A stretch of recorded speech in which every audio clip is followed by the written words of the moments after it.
Bonjour, good morning. I am Boris Pro, reporter for Le Devoir, and I'll be chairing this press conference. Um, just a little note to be mindful if you're using the earpieces, just to be mindful not to put it too close to the mic for our friend's interpreter. It's very important to avoid harmful audio feedback. We have on the stage Gardet Genuis, a member for Sherwood Park for Saskatchewan and Conservative Shadow Minister for Employment. This press conference is about the Conservatives' Youth Jobs Plan. On that, you have the floor. Thank you, merci. Bonjour. Aujourd'hui, j'ai le plaisir.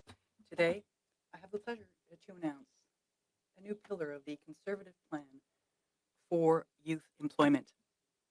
We are putting forward these ideas in a constructive spirit in the hopes that the Liberals will include all or part of our employment plan in the upcoming federal budget. Today, it's my pleasure to announce additional pillars of the Conservative Youth Jobs Plan. We are presenting these ideas in a constructive spirit in hopes that the Liberals will include all or part of our jobs plan in the upcoming federal budget. Before I announce these ideas, I think it's important to highlight the context. Youth unemployment in Canada was already at recession levels even before the latest increases. But Friday's job numbers show a deepening youth unemployment crisis. The unemployment rate for youth in Canada is now approaching 15%. More than 460,000 young people are now unemployed. The overall youth employment rate is at its lowest level in more than 25 years, excluding the pandemic period. This means that not only is unemployment very high, but many young people are giving up on finding jobs and leaving the labor force entirely. Fundamentally, this is an intolerable situation.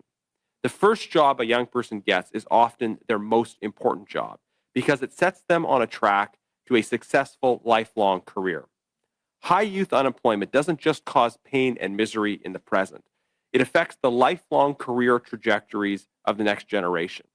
We need decisive and constructive action to respond to this challenge.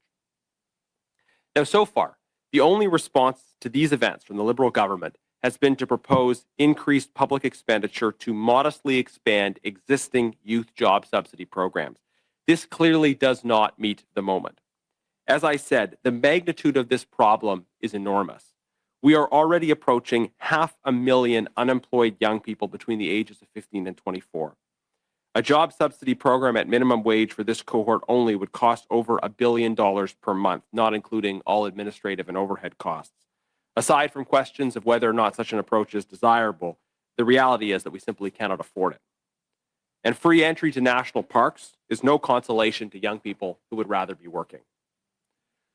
The chômage chez les Unemployment was already at recession levels for the youth even before the most recent years. But the published figures from Friday show that unemployment is rising among the youth.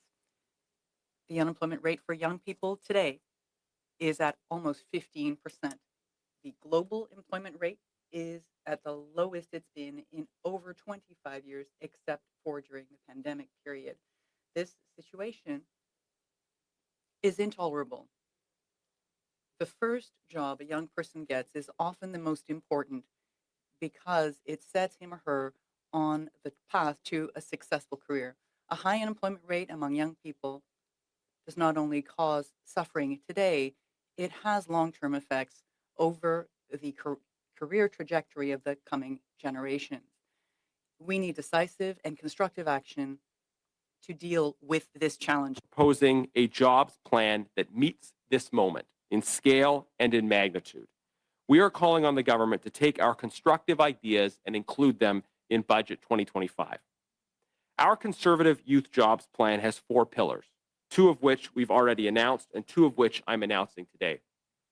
The first pillar of our Conservative Youth Jobs Plan is to unleash the Canadian economy. Repeal Liberal anti-energy and anti-resource development laws, cut taxes to incentivize reinvestment in Canada, and confront the red tape and bureaucratic costs that are blocking home construction and business growth in general.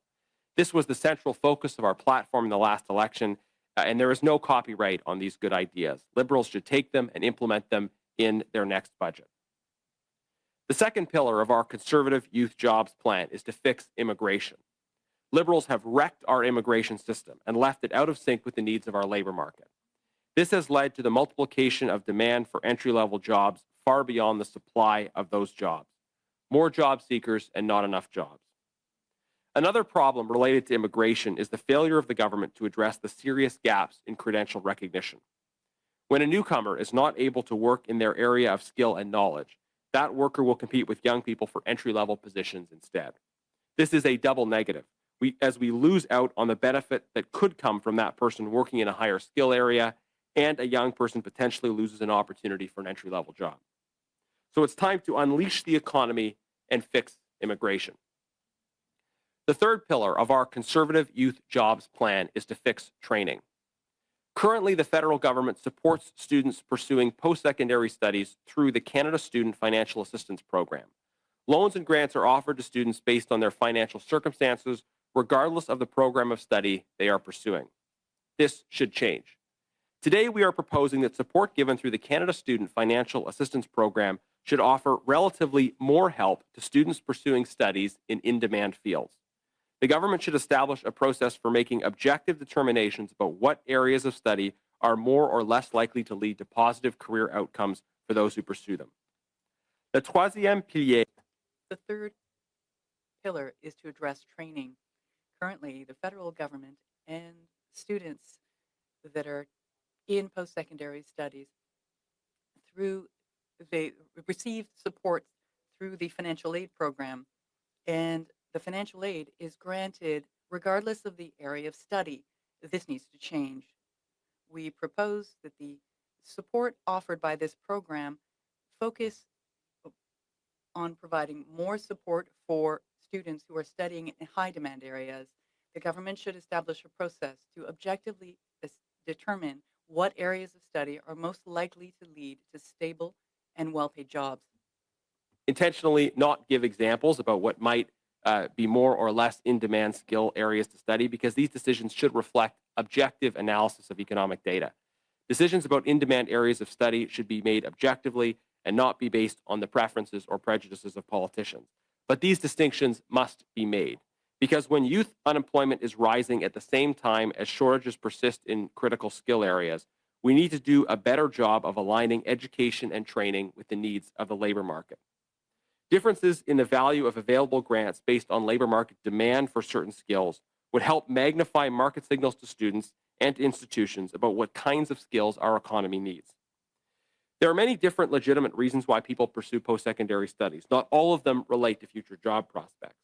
But when the state is subsidizing those studies, it is legitimate and right for the public to align those subsidies with the vital objective of preparing young people for jobs. Now, also in the area of fixing training, I want to highlight our proposals in the last election to significantly increase support for union-based training programs for the acquisition of trade skills, and to offer direct federal support for vocational programs in high schools. My advice to young people is always to start as early as possible, looking at the labor market and seeking to acquire skills that will position them well for success. More high school vocational programs, expanded union-based training, and post-secondary programs that reflect the needs of the labor market, incentivized by changes in the Canada Student Financial Assistance Program, will help to fix the misalignment that has emerged between education and the job market. So, unleash the economy, fix immigration, and fix training. The fourth pillar of our Conservative Youth Jobs Plan is to promote employer-provided housing near where the jobs are, especially to make it easier for people who are unemployed to consider relocating to areas where workers are required. We need to build more homes where the jobs are. Le quatrième pilier. The fourth pillar is to promote the building of housing that is provided by employers where the jobs actually exist to facilitate labor mobility. We need to build more homes where the jobs are. Building more housing in regions where there are jobs would help to reduce the pressure in the housing pressures in major cities, and would mean young people could consider new opportunities elsewhere in the country. I often speak to young people who are unemployed, and they often say that they would be prepared to move, but they have a hard time finding affordable housing close to these jobs. We can resolve this problem by creating new incentives to encourage employers to provide housing for their workers. Some already do this, but the costs and regulatory obstacles make this difficult for small and medium enterprises. And this is why the Government of Canada should include in the upcoming budget tax incentives for the building of employee-based housing. Are available will help take pressure off the housing situation in larger cities and will make it easier for young people to consider new opportunities in other regions of the country. I often speak to unemployed young people, and one of the things I ask is if they would consider relocating for a job.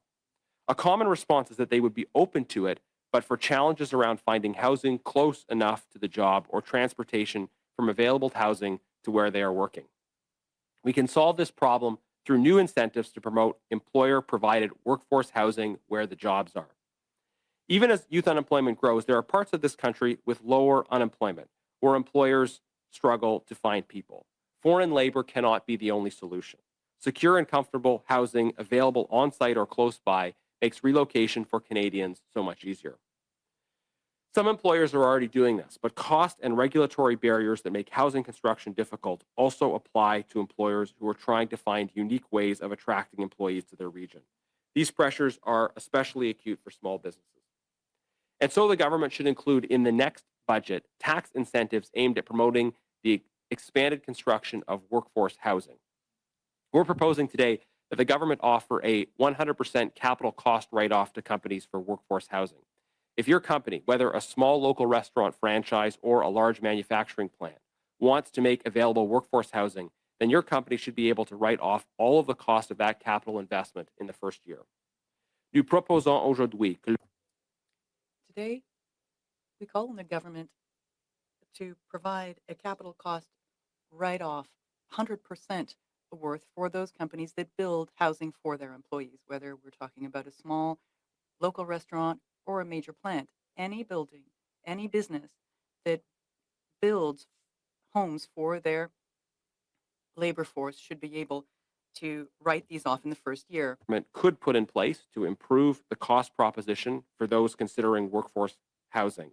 In general, incentives in this direction are required. But in particular, a 100% accelerated capital cost write-off in the first year would be a powerful and dramatic tool to help employers in regions of low unemployment to get going quickly.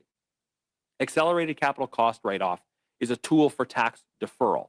It doesn't actually leave the government any worse off for revenue in the long run, but it significantly helps small businesses that might otherwise struggle with cash flow to get workforce housing rolling quickly. So this is our Conservative Youth Jobs Plan. Unleash the economy, fix immigration, fix training, including by offering relatively more generous federal assistance to students seeking in-demand skills, and build homes where the jobs are by offering new supports to companies building workforce housing. The government does not at present have a youth jobs plan. We do. We are putting forward the Conservative Youth Jobs Plan in hopes that the government will incorporate these good ideas from the Conservative Party into their upcoming budget. Le gouvernement libéral, The Liberal government has no plan for youth employment. We do. And we're putting this plan forward in the hopes that the government will include these good conservative ideas in its upcoming budget. for this opportunity, and now I look forward to your questions. Merci. Thank you. On va passer à la période de questions. We'll go first with the questions in the room. Please stick to one question or one follow-up. First off, Craig Lorg, Canadian Press. Hi, thanks for taking our questions. You mentioned when you were speaking about the capital cost write-off for employer-built housing that foreign labor can't be the only solution for perhaps businesses that operate in remote areas. Is this plan meant to offset the other conservative proposal to axe the temporary foreign workers program? Well, as I laid out, this is part of an integrated plan, and one of those points is to fix immigration. We've talked a lot about the need to fix immigration, the fact that the numbers have been too high in general, and that the programs we have, including the temporary foreign worker program, are not well aligned with the needs of our country. We think that that program, as we've announced already, needs to be ended, and these incentives will create additional opportunities for employers to attract Canadians, make it easier for them to recruit Canadians, and create more opportunities for Canadians to live where the jobs are. It's part of an integrated plan that will unleash opportunity for Canadians. You mentioned that you do not want to list examples of in-demand areas for where training could be ramped up, but you have mentioned trades, vocational studies. Is there a focus on physical labor, those kinds of demands in this plan from the Conservatives? So I more went, I didn't want to get into the dangerous territory of giving examples of programs of study that are less likely to lead to employment. The point is, I think these decisions need to be made objectively. So for the Canada Student Financing Program specifically, what we're proposing is that there be objective determinations of what kinds of programs of study are more likely and less likely to lead to employment, and that in particular, the grants that the federal government offers reflects those determinations. You're right to point out that we have also specifically advanced proposals for supporting trades training. We see that there are major shortages in that area, and this is not new for us. In the last election, we proposed a significant expansion of funding for union-based training, as well as, and I mentioned this as well, getting more vocational training, including trades-based training into high schools. I think it's valuable for young people to be able to start as early as possible, looking at the labor market, thinking about where those spaces of overlap are between their interests and also what the labor market is interested in, labor market requires, and to start those programs of study as early as possible. So these are things we've already proposed, and we're proposing additional policy in that regard today. Thank you. Abigail Biman, CTV. Student financing program. I take your point about why you wouldn't want to give specifics here, but I imagine that to put this forward, you must have done some research to show that there would be some benefits here. So can you maybe tell us what some of the tangible differences are on the table by switching from financial needs to in-demand labor? Like, what would the tangible outcome be? Yeah, I just want to clarify that it's not about switching from financially. Financial need continues to be should continue to be a consideration, of course. But the proposal is that objective determinations would be made about what skills are more or less likely to lead to opportunities in the labor market, and that relatively more generous grants would be offered in those areas that are aligning with the needs of the labor market. This proposal reflects a lot of conversations that I've had with institutions as well as with employers who are concerned about misalignment between, on the one hand, skills they're looking for, but on the other hand, a difficulty in finding those specific skills. But I'll also say this was the kind of the spotlight discussion in the latest version of the labor force survey that came out on Friday, which spoke specifically about an increase in the number of people that are not working in their field of study. So a growing number of the LFS looked at core age for this portion of their analysis, and the younger cohort within that core age group were more likely to be working outside of their chosen field. So anecdotally, but also in the LFS data, we are seeing increasing frustration that there is a misalignment between what skills or areas of study young people are in and what is being demanded by the labor market. So we're trying to magnify through this policy, magnify to institutions, magnify to young people who are planning their career, what kinds of areas are more or less in demand from the labor market.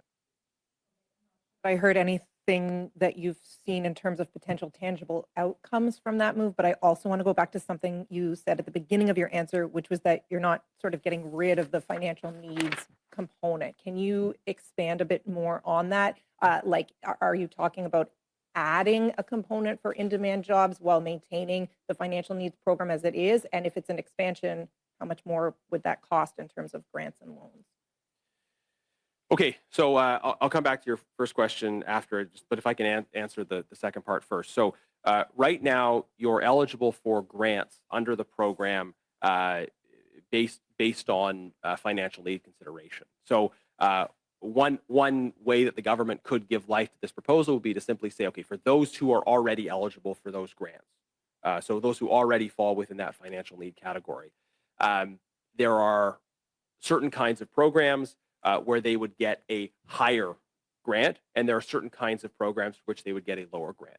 So that would be one simple way of giving life to this proposal, is to take the existing grant eligibility and then to increase or reduce the value of the grant.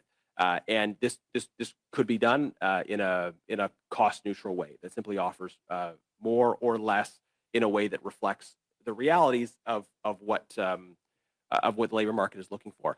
And coming back to your point about outcomes, I think it is.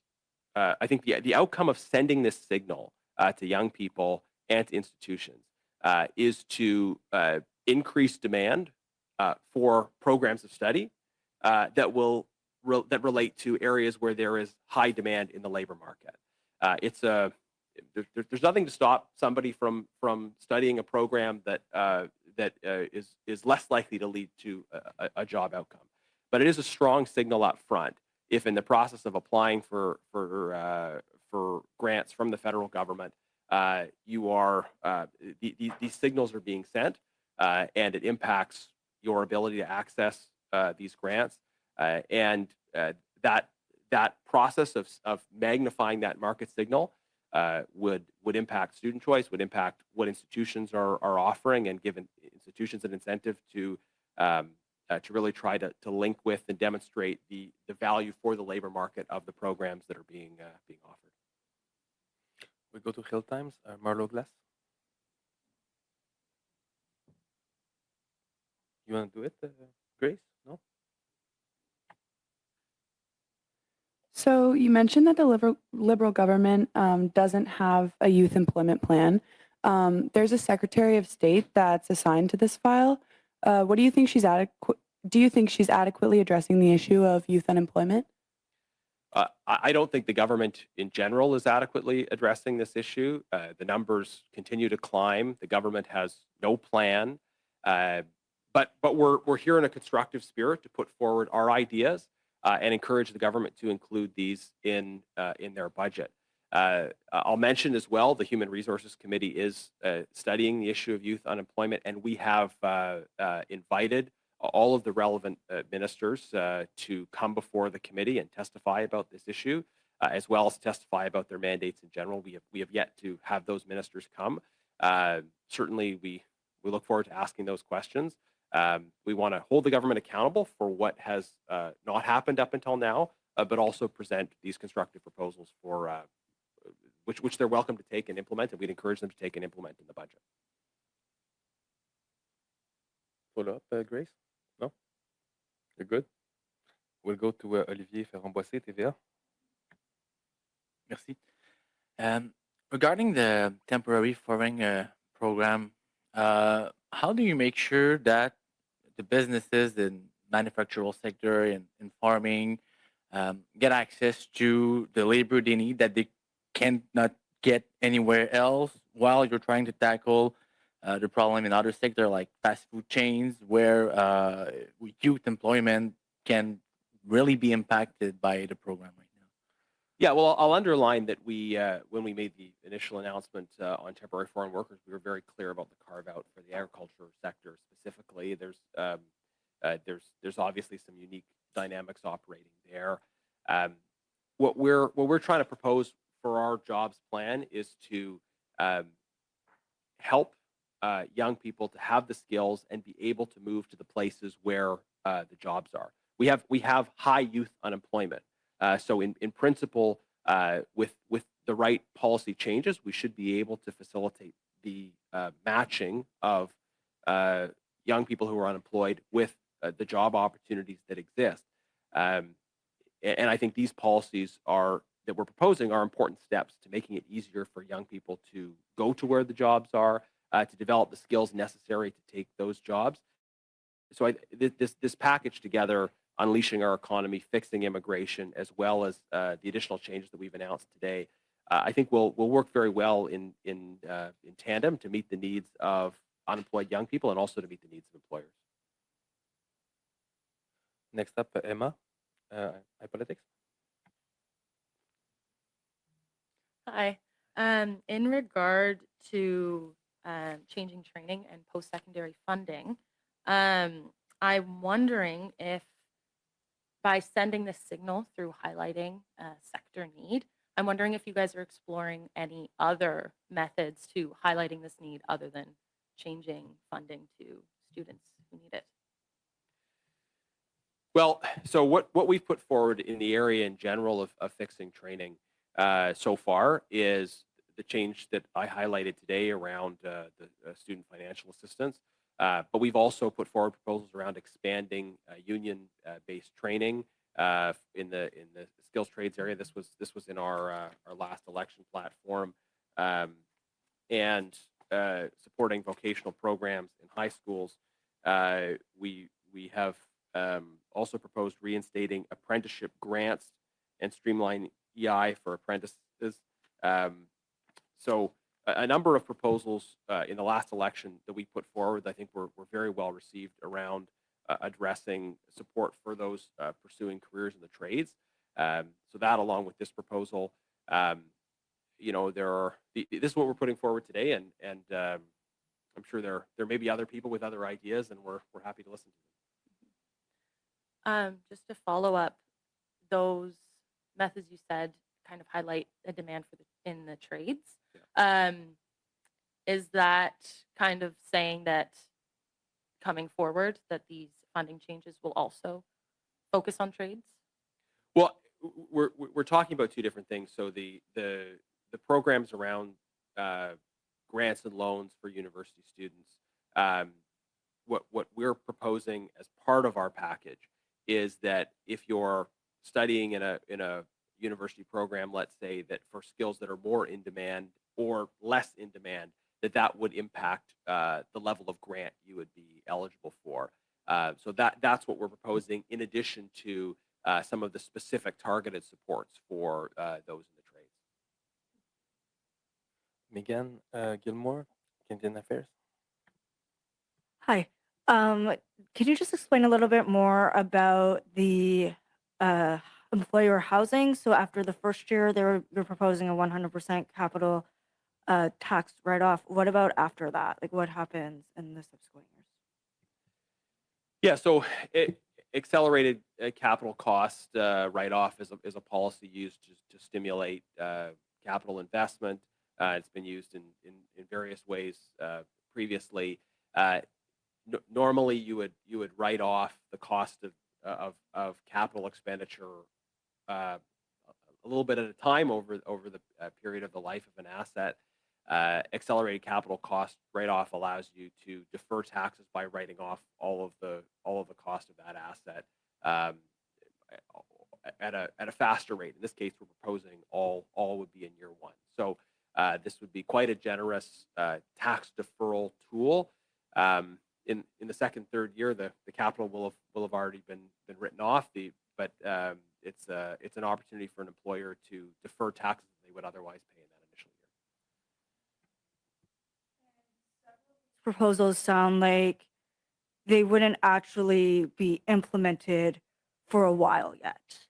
So for students who right now are considering, what am I going to do this summer for a job? What do you have to offer them? Yeah, so look, I think the impacts of these proposals play out on different time horizons, but some of them play out very quickly.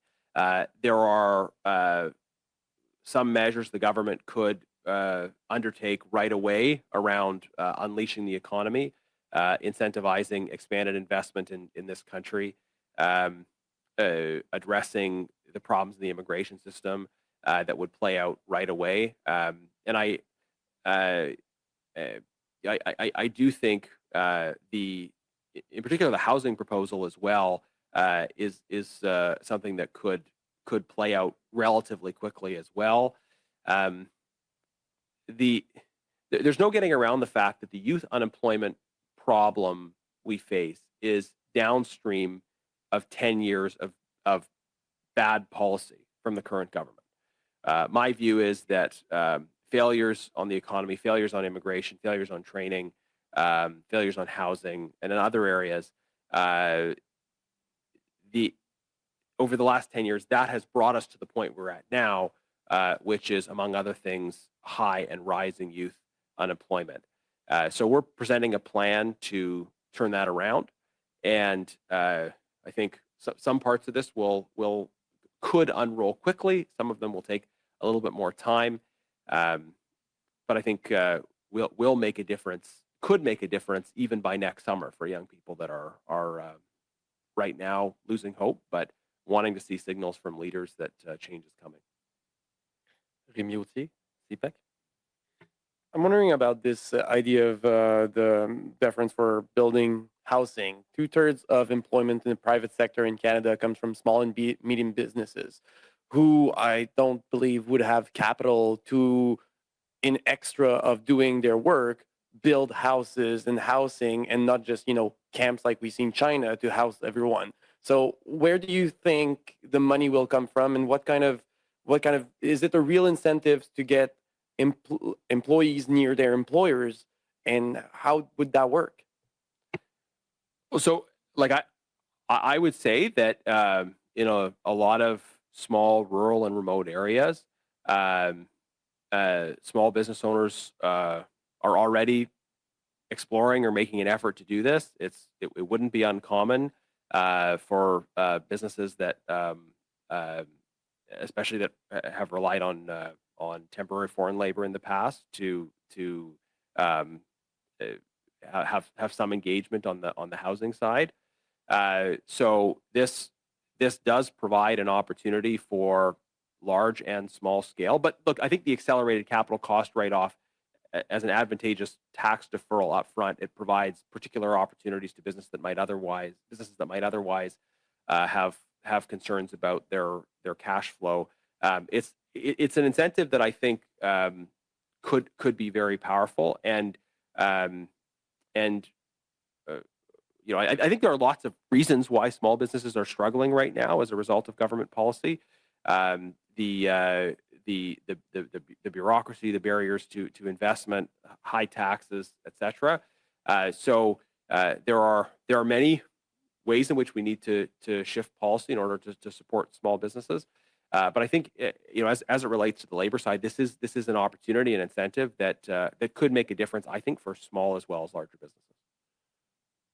And as a follow-up, I look at your 4 pillars: unleash the Canadian economy, fix immigration, and promote building houses. Were all part of your plans in the election that were not at all related to youth employment. Now you are repackaging those things in another light.